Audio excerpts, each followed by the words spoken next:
바울은 디모데에게 그리고 에베소 교회 성도들에게 믿음의 선한 싸움을 치열하게 살아내야 한다라고 하는 사실을 강조했죠.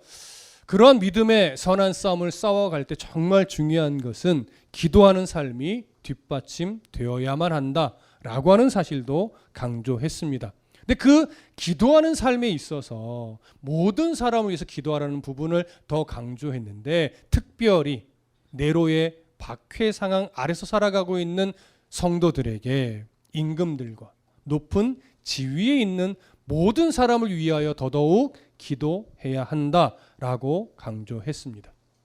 이들이 기독교 박해의 주범이기도 하고, 이들로 인해서 여전히 그리스도인들은 박해를 받고 고난 속에 살아가고 있고, 때로는 죽음의 위기를 넘기며 또 때로는 죽는 자도 있었습니다.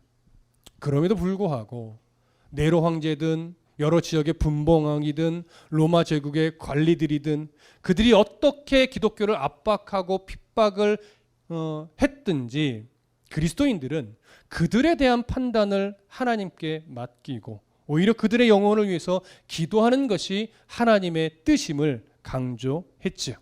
자, 이제 바울은요, 이렇게 모든 사람을 위해서 기도해야 될 것을 강조한 이후에 왜 기도를 해야만 하는지, 왜 그들을 위해서 기도를 해야만 하는지 아주 중요한 이유 한 가지를 오늘 본문에서 언급합니다. 바로 그 부분을 살펴볼 겁니다. 자, 3절과 4절 함께 보겠습니다. 3절 4절 다시 한번 읽습니다. 시작. 이것이 우리 구주 하나님 앞에 선하고 받으실 만한 것이니 하나님은 모든 사람이 구원을 받으며 진리를 아는 데에 이르기를 원하시느니라. 자, 3절의 시작이 이렇게 시작됩니다. 이것이.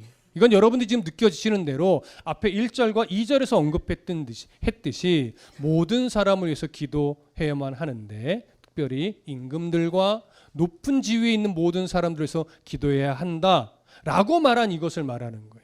자, 그렇게 기도를 강조했는데 왜 이렇게 그 기도를, 그들을 위한 기도를 강조했냐면 바로 3절 중간에 말하죠. 우리 구주 하나님 앞에 선하고 받으실 만한 것이기 때문이라는 거예요.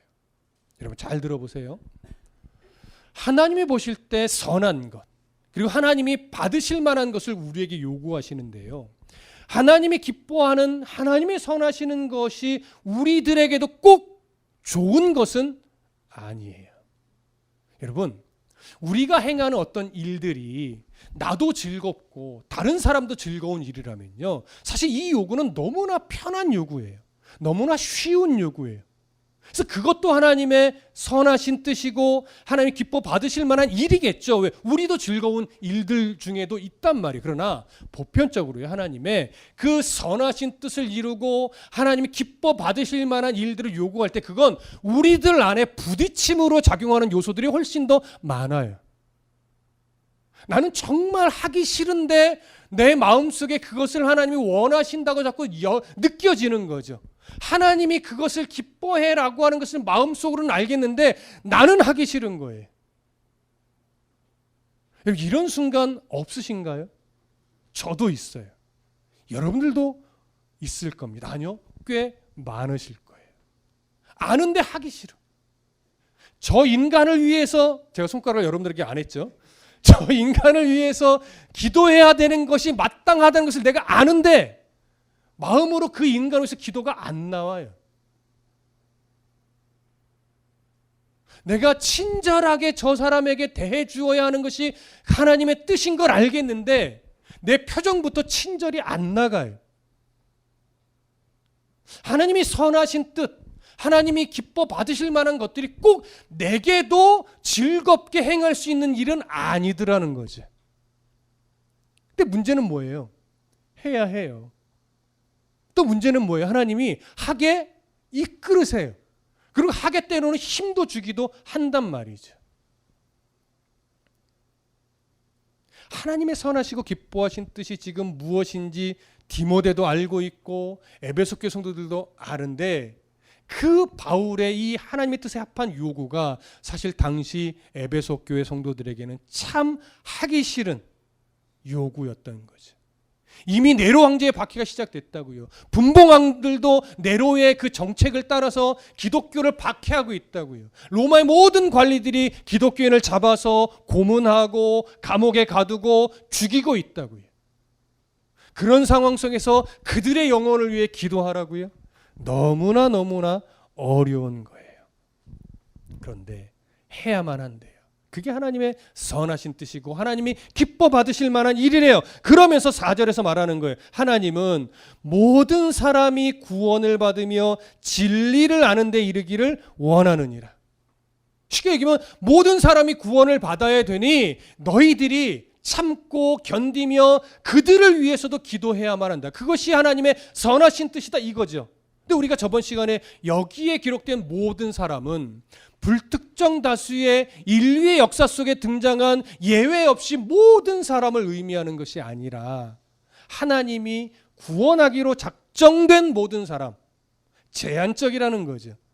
그런 의미의 모든 사람이라고 말씀을 드렸는데 사실 이 모든 사람이 도대체 어디까지 해당하는 거냐 이것 때문에 주후 7세기경부터요 17세기경부터 엄청난 신학적 논쟁이 있었어요. 그러니까 주로 이 논쟁은요 칼빈주의자들과 알미니안주의자들에 대한 대립이었어요.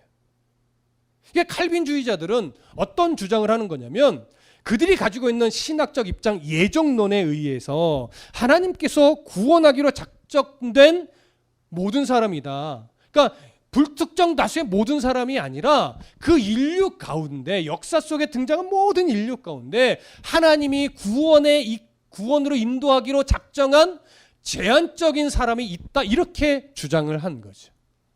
근데 알미니안주의자들은 그건 말이 안 된다. 왜냐하면 하나님은 사랑의 하나님이신데 어떻게 자기가 창조한 사람들을 어떤 사람은 지옥에 보내고 어떤 사람은 천국에 보내냐. 이건 하나님이 아니다. 그건 사랑의 하나님이 아니다.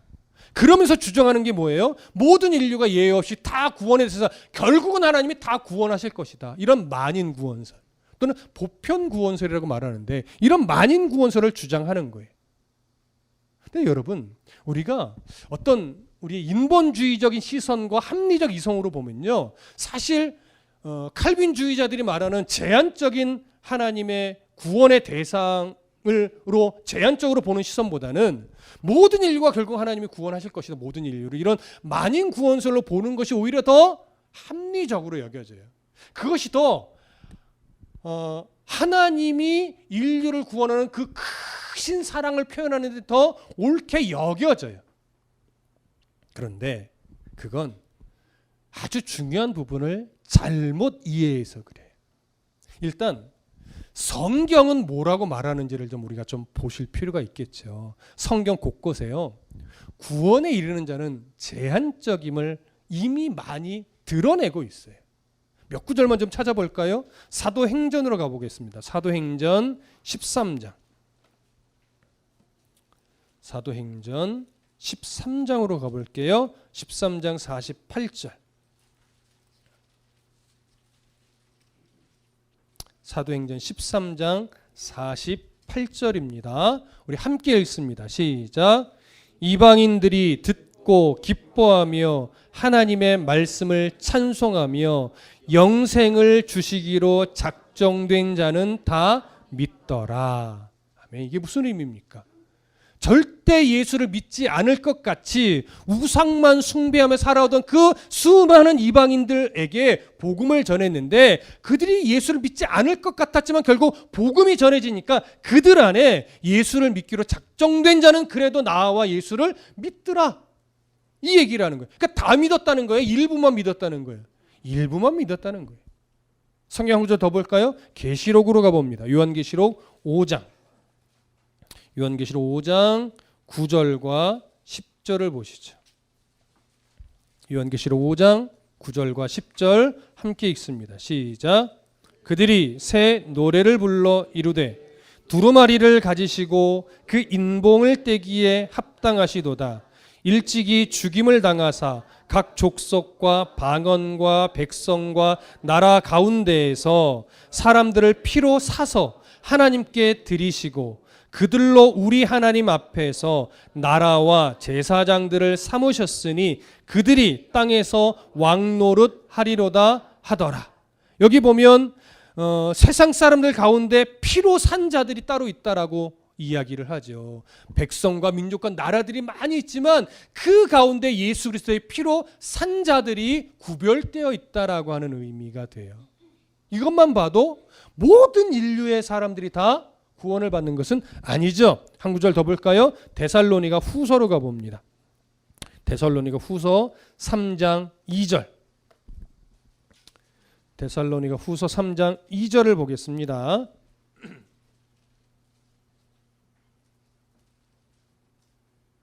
자, 데살로니가 후서 3장 2절 함께 읽습니다. 시작.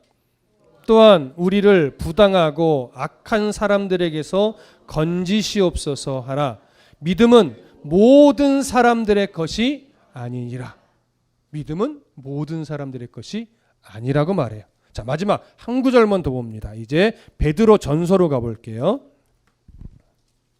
베드로 전서 3장 18절 19절. 자, 베드로 전서 3장 18절 19절. 자, 함께 읽겠습니다. 시작.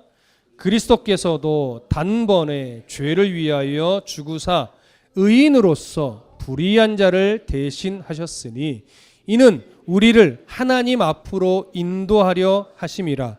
육체로는 죽임을 당하시고 영으로는 살리심을 받으셨으니 그가 또한 영으로 가서 옥에 있는 영들에게 선포하시니라. 여기 보면 십자가에서 죽으신 예수님이 영으로는 살리심을 받았는데 영으로 어디에 가셨대요? 옥에 가셨대요. 여러분, 이 부분은 우리가 데살로니가 전서 이 부분을 강의할 때도 예수님의 영이 옥에 가셨다는 게 어떤 의미인지를 나누었었고, 신앙 클리닉을 하면서 사도신경을 우리가 공부할 때도 사도신경의 한글로는 번역이 안 됐지만 공인 원문에는 예수님이 옥에 가셨다라고 하는 기록이 되어 있어요. 그래서 그 옥에 가셨다는 것이 어떤 의미인지 우리가 신앙 클리닉에서도 나눴고 베드로 전서를 강의할 때도 나눴으니까, 예수님이 옥에 가셨다 이 표현을 조금 더 깊이 보시기 원하시는 분들은 강의 그 부분을 좀 더 찾아서 들어보시면 도움이 많이 되실 겁니다. 자, 그러면 오늘은 이제 그 부분을 강의하는 것은 아니니까 19절에 보시면 이렇게 돼 있어요. 그가 또한 영으로 가서 옥에 있는 영들에게 선포하셨다 이렇게 말을 하는데, 여기 옥에 있는 영들은 보편적으로 어떤 오해를 하냐면 지옥에 가셨다 이렇게 이해를 하는 거예요. 그러나 여러분, 지옥이라고 하는 것은요, 예수님이 이 땅에 재림하셔서 멸망의 심판을 선고한 이후에 가는 곳이에요. 천국, 하나님의 나라라고 하는 천국은 언제 갑니까? 예수님이 이 땅에 재림하셔서 상급의 심판을 받은 이후에 가는 거죠. 그러면 아직 예수님이 재림 안 하셨어요. 지금 예수 믿고 죽은 자들은 어디 갑니까? 네, 천국이 아니에요. 하늘나라를 가는 거예요. 그걸 뭐 낙원이라고도 표현하는데 하늘나라에 가는 거예요. 영과 육이 부활하여 상급의 심판을 받고 예수님이 예비하신 그 하늘나라 가기 전 대기하는 거예요. 영으로서. 예수 믿지 않고 죽은 자도 마찬가지입니다. 멸망의 심판을 받고 지옥에 가기 전 예수를 믿지 않은 죽은 자들이, 그들도 영으로 육과 함께 부활해서 지옥에 가는 거잖아요. 그 지옥에 가기 전에 영으로 대기하는 장소가 있다고요. 그걸 보편적으로 무저갱이라고도 말합니다. 그러니까 아직 하나님과 영원히 단절된 그 지옥에 떨어지기 전에, 멸망의 심판을 받기 전에 영으로 대기하는 장소인 거죠. 이것을 그래서 여기서 번역된 옥은요, 헬라어로 뭐냐면 필라케라는 단어를 쓰는 거예요. 이 필라케는 세상을 떠난 영들의 거처예요. 육이 아니에요. 영들의 거처예요. 그래서 이곳을 요한계시록 18장 2절에서는 뭐라고 설명했냐면, 귀신의 처소와 각종 더러운 영이 모이는 곳과 각종 더럽고 가증한 새들이 모이는 곳, 이렇게 설명을 하는 거예요. 그러니까 멸망의 심판을 선고받기 전에 영으로서 사탄과 함께 대기하는 장소, 그것을 무저갱이라고 말을 하는 겁니다. 그러니까 아직 지옥은 아닌 거죠. 자, 이처럼 예수님은요, 십자가에서 죽으시고 영으로 살리심을 받은 다음에 영으로 그 무저갱에 가서 멸망의 대가가 이러하다. 이제 하나님의 백성들은 곧 예수님이 재림하신 이후에 하나님 나라로 가게 될 것이다. 이런 선언을 다시 한번 자신의 권세를 그 옥에 가서 선언하고 오신 것으로 여겨지는데, 그 부분에 대한 자세한 설명은 베드로 전서나 신앙 클리닉의 사도신경 강의를 조금 더 들어보시면 도움이 될 겁니다. 이처럼 성경은 예수님이 재림하시면 멸망의 심판을 하기까지 옥에 갈 자, 지옥에 갈 자들이 대기하는 그 장소 무저갱에 이미 사람들이 있대요, 없대요? 이미 있다라고 증언을 하는 거예요, 성경은요. 그러니까 이것만 봐도 만인 구원설의 입장은 우리가 인정할 수 없는 입장이 되는 거죠. 그리고 오늘 우리 본문 디모데 전서에서 모든 사람이 구원에 이르기를 원하신다라고 할 때 이 모든으로 번역된 헬라어가 파스라고 하는 단어예요. 이게 파스라는 헬라어는요, 기본적으로는 전부가 맞아요. 근데 전부라는 의미만 있냐? 그렇지 않아요. 많은이라는 의미도 있어요. 많은. 그래서 오늘 본문에서는 그냥 전부 이런 의미로 쓰여졌을까요? 많다라는 하는 의미로 쓰여졌을까요? 당연히 많다라는 의미로 보아야 됩니다. 그래서 하나님이 구원하기로 선택한 많은 사람들을 위해서 복음이 전해져야 하는 거죠. 그렇기 때문에 성경에서 증언하는 것과 모든 사람의 헬라 단어적 의미만 보아도 만인 구원설은 우리가 지지할 수 있는 입장이 아닙니다. 그리고 만인 구원설을 주장하는 자들이 이렇게 이야기하잖아요. 사랑의 하나님이 어떻게 자기가 창조한 사람들을 누구는 천국에 보내고 누구는 지옥에 보내려고 그렇게 이미 작정하고 창조를 했느냐, 이렇게 주장한단 말이에요. 그러나 여러분, 하나님이 만물을 창조하시고 사람을 창조할 때 이미 창조할 때부터 너는 지옥, 너는 천국 이렇게 구분해 놓고 창조했을까요? 그럼 그렇지 않아요. 그거는 성경을 잘못 보는 거예요. 하나님은요, 만물을 가장 복되게 창조하시고 그 만물 안에 사람을 가장 복된 존재로 창조하셨을 때요, 하나님이 기본적으로 사람에게 주신 복은 뭐냐면 생육하고 번성하는 복이에요. 그래서 하나님 나라의 그 복을 풍성하게 누리는 거예요. 그리고 끝내 예수 그리스도로 말미암아 가장 복된 삶을 영원히 누리게 가는데, 그 복을 이루어가는 그 과정에서 아담과 하와는요, 인류의 첫 번째 조상이지만 대표로 지음받은 거예요. 대표. 가정의 대표가 부모이듯이 아담과 하와의 그 아담이란 단어 자체가 첫 번째라는 의미보다는 대표라는 의미에 가까운 히브리 단어예요. 그러니까 인류의 대표, 그들이 어떻게 하느냐에 따라서 하나님이 인류를 다스리는 방향성이 바뀌는 거예요. 다시 말하면 선악과라고 하는 보이는 이제 약속을 딱 하나님이 만들어 주시고, 내가 너희를 인격적으로 만들어 세웠듯이 너도 인격적으로 하나님을 섬겨야 된다는 거예요. 그러니까 인격적인 건 뭐예요? 하나님이 이것은 아니야 하지마 하는 걸 안 하는 거고, 이건 해도 돼라고 하는 거 하는 것이 인격적으로 하나님을 섬기는 거란 말이에요. 자신의 인격을 가지고. 그렇게 보이는 언약으로서 선악과를 만들어줬는데, 아담과 하와가 결국 이기적인 욕심으로 하나님처럼 되고자 하는 죄의 욕망에 붙잡혀서 선악과를 따먹게 되는 거죠. 그래서 결국은 인류 안에 뭐가 들어온 거예요? 죄가 들어와서 아담 대표로 세움받은 아담과 하와의 모든 후손은요, 중간이 아니라, 천국과 지옥의 중간이 아니라 이미 지옥의 자녀로 선고가 되어버린 거예요. 중간이 아니라고요. 이미 멸망의 존재가 다 되어버린 거예요. 근데 하나님은요, 자신의 백성들이 하나님 나라의 그 영원한 복을 누리게 해야 되잖아요. 그래서 하나님이 기뻐하는 뜻에 따라 내가 너만큼은 지옥의 인생으로 버려둘 수가 없어. 내가 너만큼은 나의 백성으로서 설득해서 하나님 나라의 백성이 되게 만들고야 말 거야. 이런 하나님의 뜻을 품으신 거예요.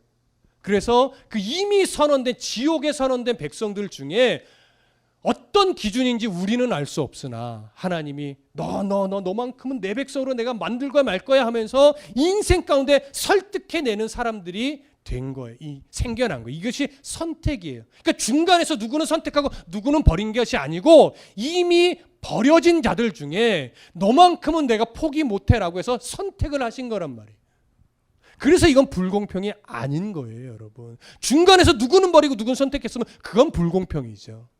이미 버려진 자들 중에 너만큼은 내가 안 돼라고 선택을 하신 거기 때문에 이건 선택받은 우리 입장에서는요, 그냥 무한한 은혜인 거예요. 감사이고. 이해되십니까? 자, 그렇기 때문에 만인 구원설이 주장하는 하나님이 누구는 버리고 누구는 선택하는 게 말이 되냐, 이 주장은 틀린 거예요. 하나님의 의도와 마음을 잘못 본 거예요.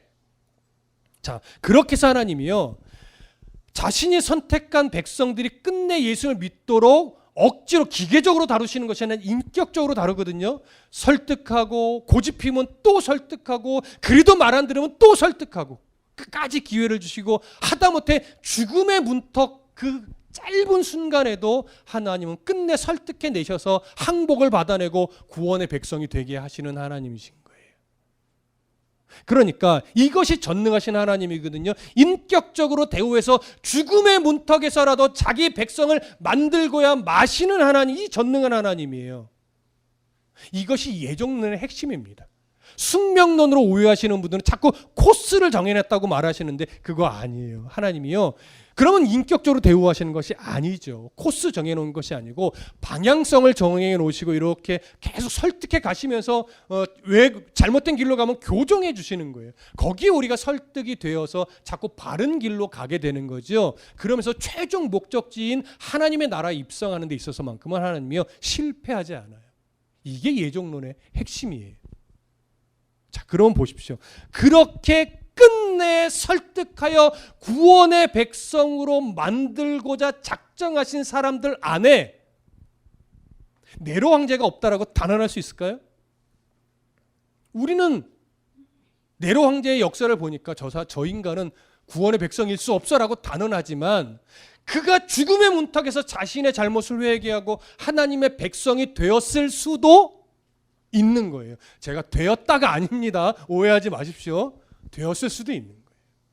그 당시 분봉왕들, 박해의 주범이었던 그들도 하나님의 선택할 설득해냈으면요, 사람들은 모르지만 하나님 앞에서는 그들이 회개하고 천국 백성이 되었을 수도 있는 거예요. 로마의 관리들도 마찬가지예요. 그렇기 때문에 바울이 모든 사람의 구원에 이르도록 너희들이 기도해야 되는데, 특별히 분봉왕, 그러니까 왕들, 임금들과 높은 자들을 위해서도 너희들이 기도해야 된다. 왜냐하면 그들 중에 하나님이 선택한 자가 있다면 너희들의 기도를 통하여 하나님이 그들을 변화시킬 것이다. 이 얘기를 하는 거지. 그래서 우리는 누가 구원의 백성인지 선택된 자들인지 모르기 때문에 아무리 우리가 미흡고 기도해주기 싫고 상대하기 싫은 자가 있더라도 힘을 내서, 우리는 이미 구원의 백성 된 자들이니까 그들을 위해 기도해주고, 열받지만 때로는 웃어주고, 자존심 상하지만 때로는 좀 이해해주고, 이런 싸움을 그래서 하라는 거예요. 이게 쉬워서 하라는 얘기가 절대 아니라고요.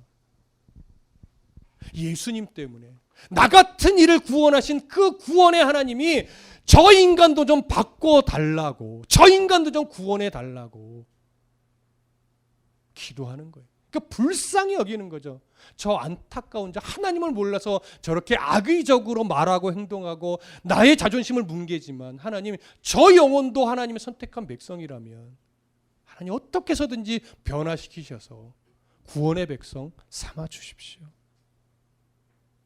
비록 내 자존심은 무너졌고 나는 좀 억울하고 나는 화가 나고 나는 분노하는, 나를 분노케 만드는 인간이지만 하나님, 저 인간이 하나님을 몰라서 저렇습니다. 구원의 백성 삼아 주십시오. 이것 때문에 기도하라는 거죠. 이것 때문에.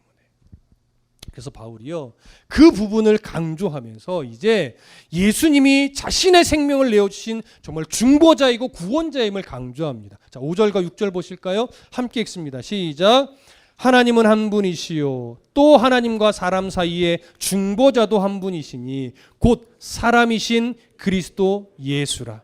그가 모든 사람을 위하여 자기를 대속물로 주셨으니 기약이 이르러 주신 증거니라. 하나님이요, 예수님을 이 땅의 중보자로, 유일한 중보자로 보내셨다는 거예요. 다시 말하면 하나님이신 예수님이 하나님과 사람 사이의 유일한 중보자가 되셔서 이 땅에서 우리를 위해 생명을 내어주셨는데, 그 모든 역사가 사람의 뜻이 아니라 하나님의 뜻과 하나님의 때에 다 하나님의 역사 속에서 이루어진 일이다. 모든 구원은 지금 누가 끌어가는 거예요? 하나님이 끌어가는 거예요. 그 일에 예수님이 그 구원의 문을 열어주신 중보자가 되어 주신 거죠. 자, 그 예수님이요, 6절에 보면 모든 사람을 위하여 자기를 대속물로 주셨대요. 그 모든 사람은 하나님이 구원하기로 선택하여 작정한 모든 사람인데, 잘 들으세요. 그 안에 이 글을 쓰고 있는 누가 들어가는 거예요? 바울이 들어가는 거예요. 그런데 우리가 바울에 대해서 이 고백을 나눴잖아요. 내가 죄인 중에 괴수다. 여러분, 어떤 의미였어요? 우선적으로는 바울은요, 절대 예수를 믿을 수 없는 자였어요. 철저한 율법주의자로서 누구보다도 기독교인들을 잡아서 옥에 가두고 죽이는 일에 앞장섰고, 그것이 하나님 앞에 의로운 일이라고 여겼던 자란 말이에요. 절대 예수를 믿을 수 있는 성향의 사람이 아니었는데, 결국 하나님이 그를 꺾으셔서 구원의 백성 삼으시더니 그를 복음을 전하는 자로 삼으셨어요. 그래서 자신이 이 고백을 하는 거예요. 7절 다 같이 읽습니다. 시작. 이를 위하여 내가 전파하는 자와 사도로 세움을 입은 것은 참말이요 거짓말이 아니니 믿음과 진리 안에서 내가 이방인의 스승이 되었노라. 자, 하나님이 바울과 같은 그 죄인 중의 괴수를 사랑하여 그를 꺾으셔서 예수 믿는 사람으로 만드셨는데, 구원의 백성으로 만드신 것뿐만이 아니라 그런 바울을 꺾으시더니 이제 어떤 자로 세우셨대요? 이를 위하여, 그러니까 모든 사람을 위하여 기도하며 복음을 전하는 자가 되게 하기 위해서 자신을 전파하는 자로 삼으셨고 사도로 세웠대요. 근데 이게 참말이래, 거짓말이 아니래요. 무슨 말이에요? 바울은 지금요, 자신의 사도됨을 변증하기 위해서 이런 말을 하는 것이 아니고, 하나님이 정말 나와 같은 자를 바꿔내셔서 복음을 전하는 자, 모든 이들이 구원에 이르도록 복음을 전하는 자로 삼으셨다. 그렇다면 나와 같은 자도 바꿔서 복음을 위해 살아가는 자로 삼으셨다면 너희들도 똑같다라고 하는 거예요. 왜 당신들을, 저를 구원의 백성 삼으셔서 목회자로, 성도로 살아가게 하셨느냐? 바로 저와 여러분들을 통해서 모든 사람이 구원에 이르러야 하기 때문이다. 이 얘기를 하는 거예요. 그래서 보세요. 7절 맨 마지막에 뭐라고 돼요? 내가 이방인의 스승이다라고 말하죠. 여러분, 스승이라고 표현하니까 뭔가 좀 고상해 보이죠. 바울이 바울과 같은 일을 이방인을 위한 사도로 또 스승으로 하나님이 세우셨대라고 말하면서 뭔가 좀 고상해 보이지만, 이 표현은 어떤 의미냐면요, 바울과 같은 자가 예수 이름 앞에 거꾸라지더니 이제 이방인을 위해서 스승이 됐어요. 복음을 전하는 자가 됐어요. 그래서 그는요, 기꺼이 매를 맞았다는 얘기예요. 이게 스승이라는 의미예요. 그는요, 복음을 위해서 기꺼이 죽을 고비를 넘었다는 거예요. 그는요, 이방인을 위한 스승이 되어서 복음을 위해서 기꺼이 죽음의 위기를 넘기고 도망도 다녔다는 얘기예요. 그랬더니 곳곳에서 예수를 믿기로 작정된 자는 어떻게 하더라? 믿더라. 그래서 그들에게 기꺼이 또 스승이 돼서 가르치기도 한 거예요. 여러분, 고상한 의미만 있지 않다고요. 분노할 수밖에 없는 상황도 있었고요. 죽음의 위기도 넘겼고요. 모진 매도 맞았고요. 억울한 상황도 감내했고요. 배고픔과 굶주림 속에서도 있어봤고요. 풍요함 속에서도 있어봤어요. 근데 모든 것이 주 안에서 복음을 위해 살아가니까 억울함도 기쁨으로 이겨낼 수 있었고, 분노할 수밖에 없는 상황도 기쁨으로 넘어갈 수 있었고, 죽음의 위기 또한 감사함으로 견뎌낼 수 있었는데, 그렇게 복음을 위해 매를 맞으니까 거기서 복음의 꽃이 피더라는 거예요. 복음을 위해 도망도 다녀봤지만 그 도망 다니는 그 순간에도 결국 하나님이 자신을 통해 복음의 열매를 맺더라라고 하는 거죠. 이게 바로 이방인의 스승이 됐다라는 의미에 담긴 표현이에요. 그러니 바울과 같은 자도 그런 인생 속에서 결국은 복음의 꽃이 피고 복음의 열매가 맺히게 하셨다면 오늘 현실을 살아가는 저와 여러분들의 삶에서도 똑같습니다. 여러분 예수 믿고 나서 인생이 피셨습니까? 좋은 일만 일어납니까? 늘 막 행복하고 감사한 일들만 가득합니까? 어떤 분은 아니요. 어떤 분은 네라고 할 거예요. 근데 네라고 하는 분들의 얘기도 잘 들어보면요. 좋은 일만 있어서 감사한 게 아니에요. 어떤 상황과 형편 속에서도 나를 사랑하시는 주님과 나를 통해 역사하시는 하나님을 기대하는 일들을 경험하다 보니까 이제 아는 거예요. 아, 그리스도인에게 있어서는 어떤 순간도 절망이란 없는 거구나. 왜요? 절망적인 순간에도 복음의 꽃을 피우시는 거거든요. 주를 위해 살아가고 있다면.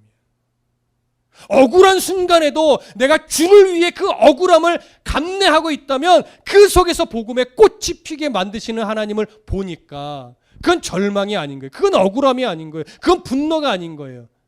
복음의 꽃을 피우기 위해서 하나님이 나를 도구로 써서 때로는 고난 속에 밀어넣으시고 때로는 분노 속에 밀어넣으시고 때로는 억울함 속에 밀어넣으시는데 이제 그 모든 순간을 견디고 이겨내는 태도와 모습과 중심이 바뀌니까 그건 복음을 위해서 싸우는 현장이 되는 것이지 나만 억울한 상황이 아니라는 거예요. 나만 분노하고 나만 화가 나는 상황이 아니라는 거예요. 아, 하나님 복음을 위해 이 상황 속에 나를 밀어넣어서 지금 사용하고 계시는구나. 그러면 혈기로 싸우지 말고 내가 이 상황을 복음을 위해 내가 대해보자.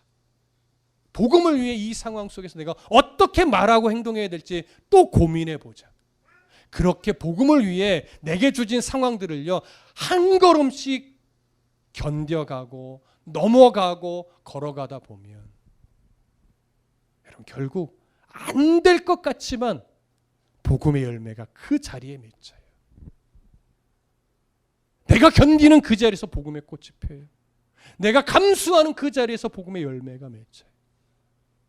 이게 지금 사도 바울이요.